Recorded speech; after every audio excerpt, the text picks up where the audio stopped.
যেই মেয়ের স্বামী নাই সেই বোঝে যে জীবনের সাপোর্টটা কত দামি জিনিস, এটা ওই মেয়ে বোঝে। এজন্য মেয়েদেরকে বলবো, স্বামী গরিব, আনস্মার্ট, খ্যাত, কালো হোক, স্বামী যে আছে আপনার, আপনি শুকরিয়া দেখুন, তাকে গুরুত্ব দেন। আপনার স্বামী হচ্ছে আপনার জীবনের কলিজার টুকরা, আপনার জীবন, আপনার সবকিছু আপনার স্বামীকে ঘিরে।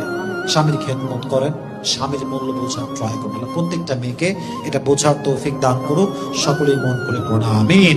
যে প্রকৃত পক্ষের দিনদার, যে প্রকৃত পক্ষে আল্লাহ তাআলাকে ভালোবাসে, তার জীবন থেকে পৃথিবীর সবচেয়ে দামি জিনিসও যদি হারিয়ে যায়, তার জীবন থেকে পৃথিবীর সবচেয়ে দায়ী মানুষও যদি হারিয়ে যায়, এটা তাকে আল্লাহর থেকে বিন্দু পরিমাণ দূরে রাখে না, বরং তার হারিয়ে যাওয়া, তার সমস্ত কষ্ট তাকে আল্লাহর কাছে আগের চাইতে আরো অধিক বেশি, আরো কাছে করে দেয়। ঠিক কিনা বলার যুবক ভাইরা?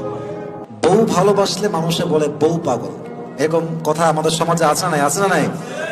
বউরে ভালোবাসলে বলে আরে এই তো পাগলা, এই বউ পাগল, খালি বউরে ভালোবাসে, কিছু বোঝে না, বন্ধু বান্ধব বোঝে না। হ্যাঁ, বউ পাগল কিন্তু একমাত্র চরিত্রবান যুবক হতে পারে। এর কারণ হচ্ছে বউকে ভালোবাসা হচ্ছে নবীজির সুন্নাহ, এবং বউকে তার প্রাপ্য বোঝানো হচ্ছে নবীজির সুন্নাহ, বউকে তার যথাসাধ্য যত্ন রাখা এটাও নবীর সুন্নাহ।